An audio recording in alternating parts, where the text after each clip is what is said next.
Hay una isla a 150 kilómetros de Florida, una isla que lleva décadas importando muy poco al mundo, más que para servir como ejemplo de algo en lo que no quieres convertirte, y que de repente, en estos meses, se ha vuelto a meter en todos los titulares del mundo. Porque ayer, lunes 30 de marzo de 2026, un barco llegó a Cuba. Y no es cualquier barco, es un petrolero ruso sancionado llamado Anatoly Kolodkin. Espera que respondo a la pregunta que te estás haciendo. 730.000 barriles de petróleo a bordo. Salió del puerto de Primorsk el 8 de marzo. Y lo más interesante de todo, el propio Trump dijo que no tenía ningún problema con que llegase. Estados Unidos permitió el ingreso de un buque a aguas cubanas con 730.000 barriles de petróleo. El carguero Anatoly Kolodkin se encuentra en el oriente de la isla y se prevé que llegue a la provincia de Matanzas el martes, con un alivio vital en medio de la severa crisis por la escasez de combustible que ha provocado 2 apagones totales en menos de una semana.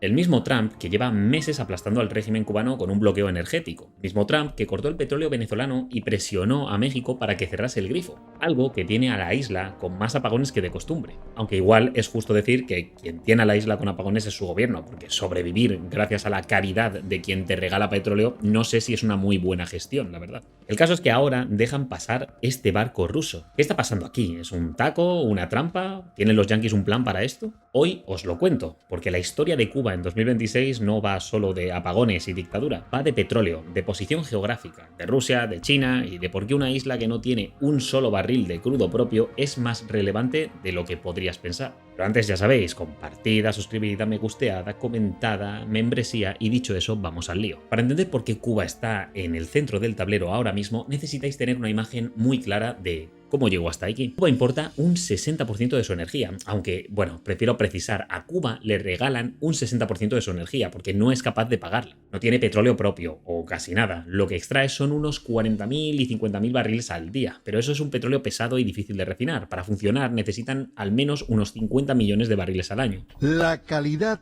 es el sello que distingue el crudo que se extrae en yacimientos avileños y espirituanos. Claro que sí, campeón. Durante décadas este agujero lo tapó Venezuela. En los mejores tiempos del chavismo ya dijimos que importaban unos 90.000 o 100.000 barriles de aquí. Gratis, o casi, porque a cambio recibían entrenamiento cubano en cómo mantener reprimida a su población para parasitar el poder, igual que ellos lo habían hecho.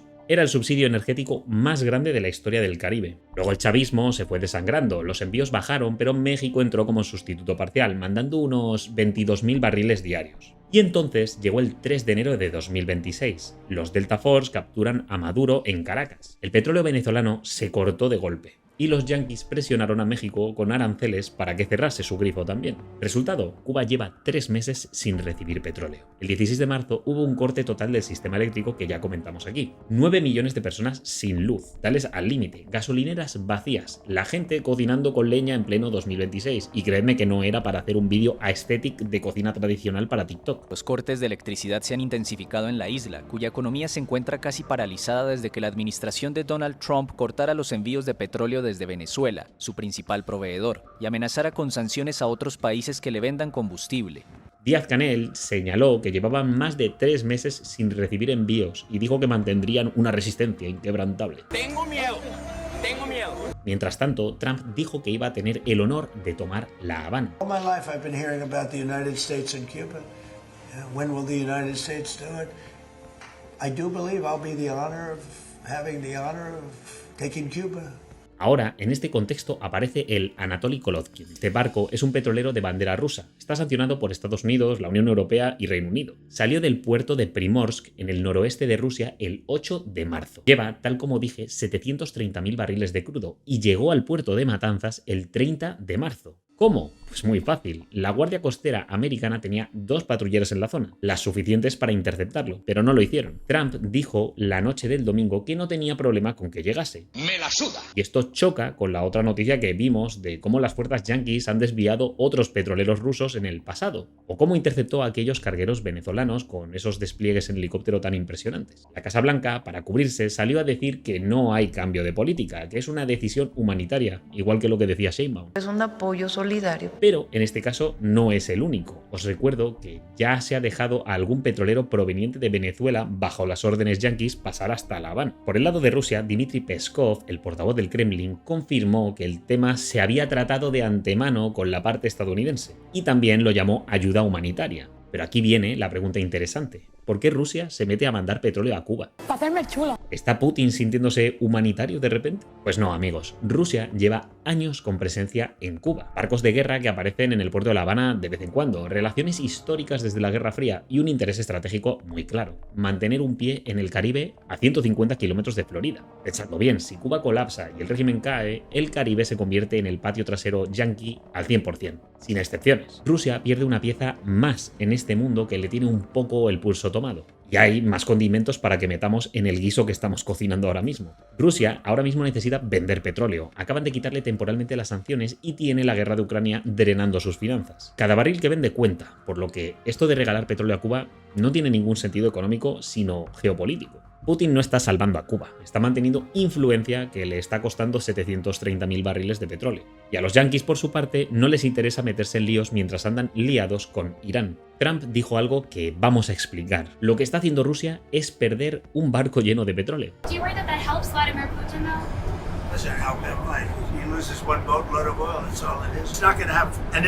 Porque mientras Rusia manda un petrolero a Cuba, Ucrania le está destruyendo los puertos desde los que el petróleo sale. Y aquí es donde la historia se vuelve verdaderamente retorcida. El Anatoly Kolovkin, el barco este que llegó a Cuba, salió del puerto de Primorsk el 8 de marzo. ¿Y qué pasó en este puerto de Primorsk el 22 de marzo, 2 semanas después de que el barco zarpara? Que los drones ucranianos lo destruyeron. Primorsk es una de las mayores terminales de exportación de petróleo de Rusia en el mar Báltico. Mueve unos 700.000 barriles al día.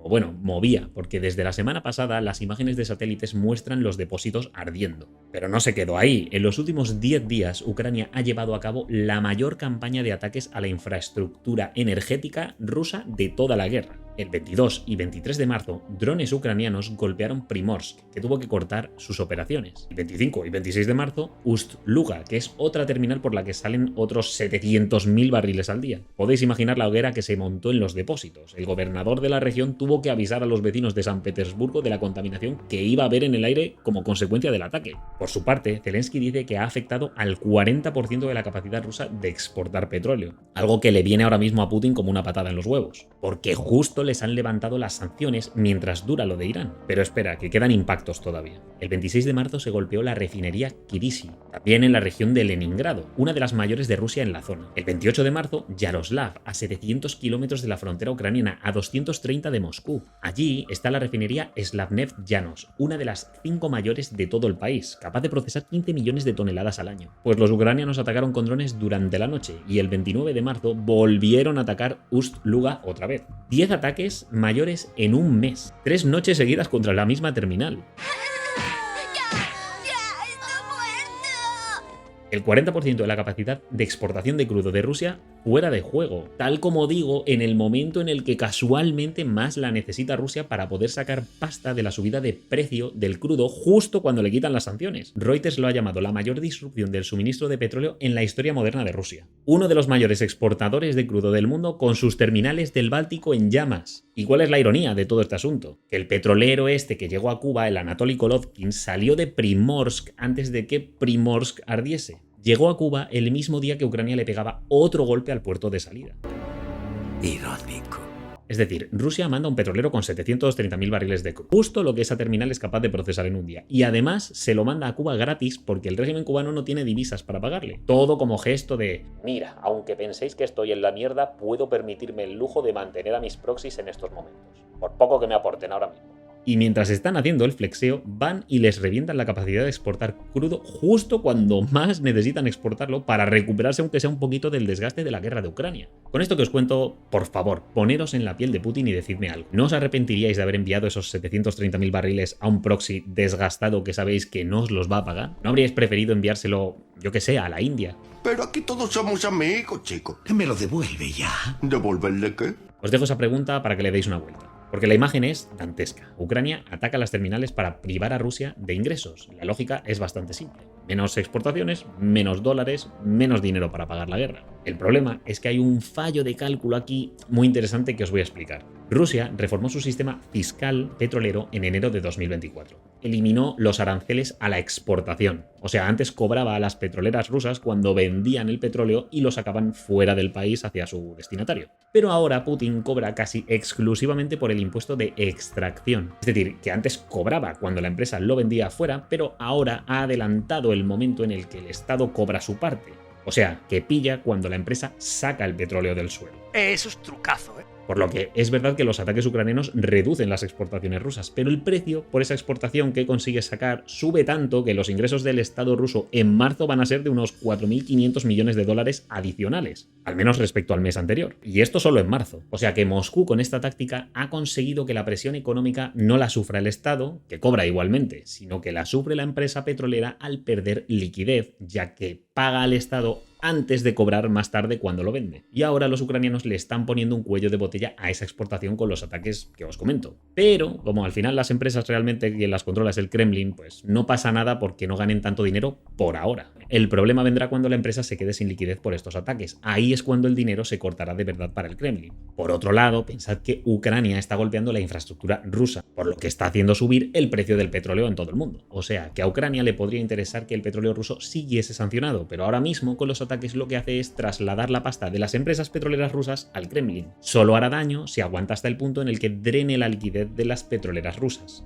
O si vuelven las sanciones, claro. Por su parte, los yanquis necesitan estabilizar el mercado de energía durante la guerra de Irán. Y mientras esto pasa, tenéis un barco petrolero ruso que llega a Cuba. Y con esto volvemos a Cuba, porque Cuba no existe en el vacío, sino que es una pieza en un tablero mucho más grande. Cuba está en un cruce de rutas marítimas del Caribe. Todo lo que pasa entre el Atlántico y el Golfo de México pasa cerca de Cuba. Y además tiene muy cerca, como decimos, las costas de Florida. Está entre Venezuela y el resto del mundo. O sea que quien tiene influencia ahí tiene un punto de observación privilegiado en el patio trasero de los Estados Unidos. Entonces, ¿qué está haciendo Trump? Porque si lo lees de cierta manera, parece contradictorio. Bloquea el petróleo cubano, presiona a Venezuela y México, dice que va a tomar La Habana, pero luego deja pasar este barco ruso sancionado. La explicación más simple es la que dan Trump y el Kremlin. Es ayuda humanitaria. La gente necesita luz y calor.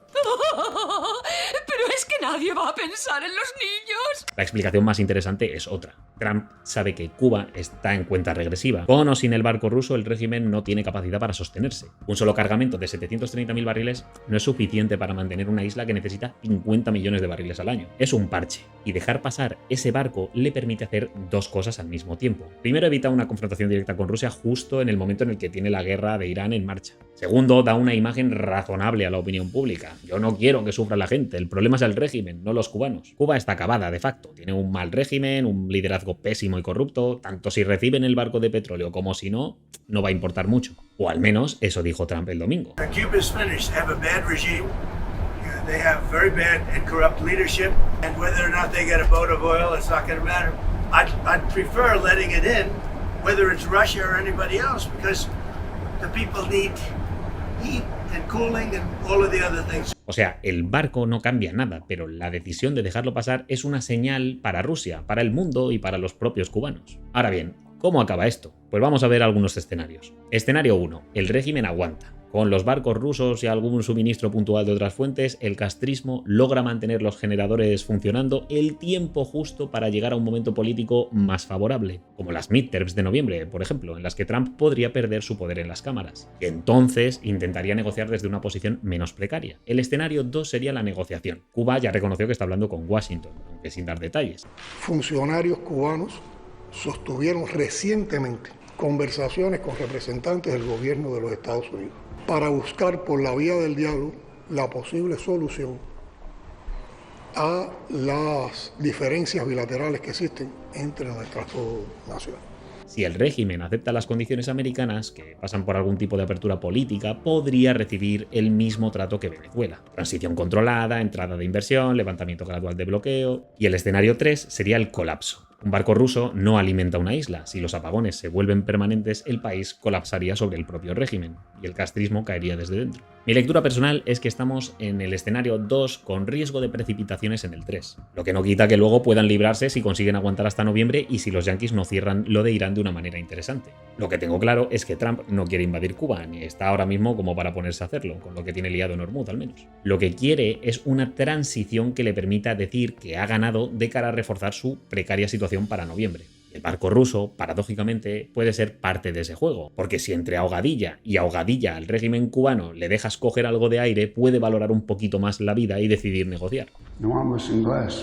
Pero vamos, esto te lo cuento yo sin tener ni idea del asunto, así que trata tú de ilustrarnos ahora. ¿Crees que el barco ruso cambia algo o es solo un parche que no sirve para nada? ¿Piensas que el régimen castrista puede aguantar o está en cuenta regresiva? ¿Intentarán los rusos mandar otro barco? ¿O empezarán a destinarlo a clientes que puedan pagarles de verdad? ¿Estamos viendo el principio del fin del castrismo o le queda cuerda para rato? Te leo, suscríbete si no lo has hecho y considera hacerte con la membresía que ayuda mucho al canal. Especial agradecimiento al Sabio 7 Cuestas que pilló la suya ayer. Echa un ojo a los vídeos para mantenerte en el debate y nos vemos en la próxima. Hasta luego.